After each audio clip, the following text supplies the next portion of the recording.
먼저 안녕하세요. 저는 기초과학연구원 소속으로 카이스트의 시냅스 내질환 연구단에서 근무 중인 정화진이라고 합니다. 저희 연구단은 자폐증을 연구하고 있는데요. 자폐증 치료를 위해서 여러 각도에서 여러 가설을 가지고 연구를 하고 있습니다. 그 중에서도 저는 자폐증과 성별이라는 주제에 관련돼서 연구를 하고 있고요. 자폐증 치료를 목적으로 하고 있는 연구에 대해서 오늘 간략하게 소개를 드리고자 합니다. 네, 왜 자폐증은 남성이 많을까라는 주제를 가지고 왔는데요. 자폐증은 그 어떤 질병들보다도 남성과 여성의 발병률 차이가 굉장히 심합니다. 최근 통계를 보면은 남성이 여성보다, 그러니까 어린 아이들이죠. 남자아이들이 여자아이들보다 5배나 많이 자폐증에 걸리게 됩니다. 그 원인에 대해서 파악을 하게 된다면은 자폐증의 발병 원인이나 치료에 대해서 저희가 접근을 할 수 있다는 생각으로 이 연구를 진행을 하고 있습니다. 먼저 자폐증이란 2013년도에 자폐 스펙트럼 장애라고 개정이 되었거든요. 기존에는 이제 따로따로 질병으로 분류하던 질병들을 하나의 커다란 자폐 스펙트럼 장애로 묶었고요. 이 질병들은 공통적으로 사회성에 문제가 있는 그런 증상을 보이고 있습니다. 그 중에서도 이제 가장 비율이 높은 자폐증이 있고요. 그리고 자폐증과 증상은 유사하지만 발병 시기가 좀 다른 소화기 붕괴성 장애, 그리고 자폐증보다는 증상이 조금 덜 합니다. 전반적 발달 장애라는 게 있고요. 그리고 아스퍼거 증후군이라고 사회성에는 문제가 있지만 어느 한 방면에 굉장히 집착을 하고 굉장히 뛰어난 능력을 보여주는 사람들도 있습니다. 그래서 역사적으로 굉장히 위대했던 위인들 중에는 확실하게 그 당시에는 이런 진단이 없었기 때문에 이 병이다라고 이야기는 할 수 없지만 그 사람들이 살아왔던 증언들 이런 것들을 모아보면은 아마 아스퍼거 증후군이 아니었을까 의심되는 사람들이 굉장히 많습니다. 아인슈타인, 벤자민 프랭클린, 그리고 나폴레옹, 조지 워싱턴 이런 분들이 아마 아스퍼거가 아니었을까라고 생각을 합니다. 그리고 자폐증의 통계를 보면은 이거는 미국 기준이고요. 자폐증 환자가 가족에 한 명이 있을 때 그 환자 한 명을 케어하기 위한 사회적 비용이 1년에 6천에서 7천만 원 정도 되고요. 그리고 재밌는 게 굉장히 발병률이 높은데 그 중에서도 남자아이의 발병률이 높고요. 남자아이가 여자아이들보다 5배 이상 많이 발병을 하게 됩니다. 자폐증뿐만이 아니라 여러 정신질환과 성별과 관련된 이런 내용들을 찾아보면은 남성과 여성의 발병률이 굉장히 많이 다른 것을 볼 수 있습니다. 질병들마다. 성별과 자폐에 관련된 가설 중에 가장 유명한 2개의 가설이 여성 방어 효과 가설과 극단적 남성 뇌 이론입니다. 저희는 이 2가지 가설에 대해서 각각 실험을 진행을 했고요. 저희가 진행한 실험에 대해서 이 2가지 이론에 대한 실험 내용들을 오늘 말씀을 드리겠습니다. 먼저 여성 방어 효과 가설인데요. 자폐증과 관련된 어떤 유전자적 변이가 이렇게 축적이 됨에 따라서 남성은 어떤 시점에서 자폐증이 발병을 하게 되는데 여성은 더 많은 변이가 필요하다는 가설입니다. 그리고 이 발병된 환자들 차이가 5대1이라는 비율을 만들어낼 수 있다는 거고요. 그렇다면 여성은 왜 남성보다 더 많은 변이가 있어야 하는가?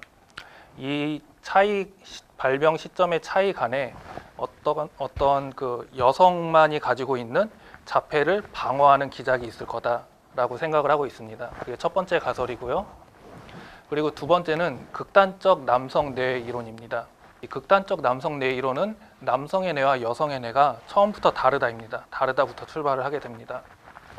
그리고 남성의 뇌가 극단적인 남성의 뇌가 되면은 자폐증의 발병을 하게 되고 여성이 발병을 하게 되려면은 먼저 남성적인 뇌로 한번 변하고 한 번 더 극단적 남성의 뇌로 가야 되기 때문에 발병률이 낮다는 가설입니다.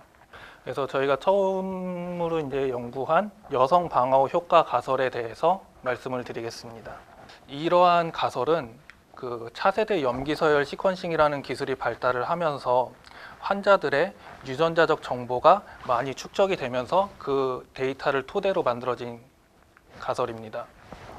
환자들을 보게 되면은 돌연 변이가 여성 환자에서 더 많이 관찰이 되고요. 증상 또한 여성 환자가 심합니다. 이러한 내용들을 종합해 봤을 때 여성이 발병하려면 더 많은 변이가 필요하고 그에 따라 증상도 심각한 것으로 해석이 됐거든요. 그리고 여성과 남성의 발병 시점 차이 간에 여성 방어 효과가 있다. 남성이 CHD8의 변이가 생겼을 때 대체적으로 환자들에서 보여지는 유전자의 패턴과 굉장히 비슷한 패턴을 보여주었고요. 이것이 흥분 억제 균형을 증가를 시키고 그리고 자폐와 유사한 행동을 불러일으켰다. 하지만 반면에 여성 돌연변이는 암컷 돌연변이 특이적인 방어적인 기작을 만들어냈으며 이것이 흥분 억제 균형을 반대로 억제를 시켰고 그래서 정상적인 행동을 할 수 있었다라고 생각을 합니다. 그래서 저 나름대로 그 옛날부터 머리 좋은 사람들이 자칫하면 정신이상자가 되잖아요. 네. 그래서 그런 것도 관여가 됐나 궁금해요. 그 부분에 대해서는 아까 그 보여드린 통계 중에요. 이제 유전적인 원인이 우세하다고 말씀드렸는데 저희가 연구하는 부분은 일부분에 지나지 않고요. 그리고 이 일부분의 유전자적 원인을 보면은 엄마 아빠에게서 물려받은 유전자가 아니고요. 태아가 스스로 발달을 하는 과정에서 태아에서 자체적으로 발달한 돌연변이들입니다. 그래서 이제 이 부분에 대해서는 부모님과의 관련성을 찾기는 힘들고요. 하지만 아직 모르는 유전자적인 원인 이 부분에 대해서는 부모님의 유전이 있을 거라고 생각을 합니다.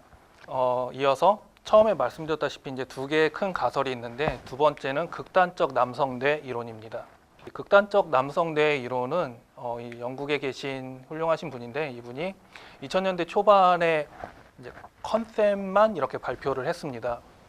일반적으로 남성과 여성의 뇌가 처음부터 다르다. 그 증거를 일반적인 남성과 여성을 비교를 했을 때 남성은 조금 더 체계적이고 그리고 그 공감하는 능력이 떨어지고 그리고 사회성이 여성보다 부족하고 언어적인 스킬이 부족하고 근데 지금 말씀드린 이런 것들은 자폐증의 진단 기준이 되죠. 근데 일반적인 남성에서부터 남성과 여성이 차이가 난다는 겁니다. 그래서 남성이 그런 특성을 원래 가지고 있는데 그러한 것들이 극단적으로 발현되게 되면은 자폐증이 되고 여성은 남성화가 한 번 더 되고 그 다음에 극단적인 남성이 될 수가 있기 때문에 자폐증 발병률의 차이가 여기서 나타난다고 컨셉을 발표를 했습니다. 그리고 그 이후로 10여 년간 굉장히 많은 연구가 이루어졌고요. 그 증거들을 이제 몇 가지 말씀을 드리면은 먼저 얼굴에서부터 남성화가 보인다라는 보고가 있습니다. 그 백인 기준으로 얼굴의 여러 부분들의 스코어링을 통해서 가장 여성적인 얼굴, 가장 남성적인 얼굴 이런 식으로 스코어를 만들었고요. 이 스코어를 토대로 해서 자폐증 환자들을 관찰을 해보니까 일반적인 남성이 이 정도의 분포를 보여주는 데 반해서 자폐증 남성은 굉장히 극단적 남성의 그래프를 보여주고 있죠. 그리고 일반적인 여성이 이 정도에서 점수를 보여주는 반면에 여성 자폐 환자는 조금 더 남성화된 얼굴을 보여준다고 합니다. 얼굴 남성화는 과학적으로 딱 이거다라고 설명하기는 힘들지만 그래도 호르몬적인 영향이 클 거라고 현재는 예상을 하고 있습니다. 그리고 국내에서는 활발하지는 않지만 그 미국에서는 이제 사후 신체 기증 이런 것들을 통해서 연구가 많이 되고 있는데요. 자폐증 환자들이 죽고 난 다음에 기증된 뇌에서 실제 자폐증 환자의 뇌에서 어떤 유전자적인 발현 차이가 있는가 보았을 때 재밌게도 그 죄송합니다. 이거는 이제 환자 기준은 아니고요. 일반적인 남성과 일반적인 여성이 이제 사후에 여성과 남성이 어떤 유전자적인 차이가 있는가 보았을 때 남성은 여성들보다 이 에스트로사이트, 마이크로글리아 이것들은 신경세포는 아니고요. 신경세포 주위에 있는 신경교세포라고 합니다. 그런 세포와 관련된 유전자들이 여성보다 많이 발현이 되어 있고요. 반면에 여성은 약하긴 하지만 남성들보다 신경세포, 그 세포의 유전자가 조금 더 많이 발현되어 있다라는 보고가 있습니다. 이제 비슷한 보고가 또 있고요. 그러면은 신경교세포가 문제가 될 수도 있겠구나 해서 이제 쥐를 대상으로 실험을 했을 때 이거는 이제 그 일반 쥐입니다. 이제 변이가 일어난 쥐도 아니고 어떤 질병 모델도 아니고요. 일반적인 쥐들을 보았을 때 수컷 쥐들이 암컷 쥐들보다 이런 마이크로글리아라는 신경 교세포들을 더 많이 가지고 있고 그리고 더 활성화되어 있는 신경 교세포가 많은 걸 확인할 수가 있었습니다. 그래서 이러한 신경 교세포들이 수컷에서 숫자적으로도 더 많지만 그 암컷에 비해서 숫자적으로도 더 많지만 이제 활성화되어 있는 신경 교세포들도 더 많았고요. 그리고 이러한 세포들의 특성은 이 프로스타글란딘 E2라는 테스토스테론에 의해서 합성되는 호르몬인데요. 이거를 암컷 쥐에게 투여를 하게 되면은 그 수컷 쥐만큼 신경 교세포가 많아지고 그리고 또 활성화가 되는 걸 볼 수가 있었습니다. 그래서 호르몬과 신경 교세포 간에 분명한 연결 관계가 있다라는 걸 볼 수가 있죠. 그리고 성호르몬과 중요 시점을 보았을 때 앞에서도 말씀을 드렸지만 자폐가 발병하는 시점 그리고 그 시점에서의 남성과 여성의 다른 성호르몬 그리고 앞에서 말씀드린 테스토스테론의 산물인 프로스타글란딘 E2에 의한 신경교세포의 조절 모든 게 이제 내용이 연결이 되고 있습니다. 그래서 극단적 남성 뇌 이론의 현재까지 연구 상황을 간략히 말씀드리면은 신체적 표현형으로 보았을 때 분명히 남성화되는 걸 볼 수가 있었고요. 그리고 남성과 여성의 차이가 신경교세포에서 있다. 유전자적인 발현 차이가. 그리고 뇌에서 직접적으로 보았을 때 마이크로글리아라는 신경교세포가 남성과 여성 간의 차이가 있다. 그리고 호르몬에 의해서 조절이 된다. 그리고 중요 시점으로 보았을 때 이 모든 내용들이 다 일치가 되는 겁니다. 그래서 이 부분을 포커스를 해가지고 현재 연구가 많이 진행이 되고 있습니다. 네, 오늘 준비한 내용은 여기까지고요. 그래서 강의 메시지를 좀 전달해 드리면은요. 먼저 자폐증은 희귀 질환이 아닙니다. 발병률이 1.7%면은 굉장히 일반적인 질병이고요. 그래서 자폐 환자에 대한 사회적 비용이나 그보다 더 큰 가족들의 슬픔 이런 것들을 고려한다면은 분명히 자폐에 대한 사회적 인식이나 사회적 제도의 개선이 필요합니다. 그리고 요즘은 이제 과학도 많이 발달하고 매체들도 많이 발달해서 많은 분들이 제대로 알고 계신데요.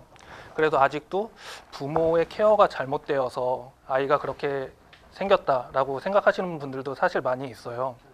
근데 사실 그 문제가 절대 아닙니다. 그래서 숨기거나 부끄러워할 문제가 전혀 아니고요.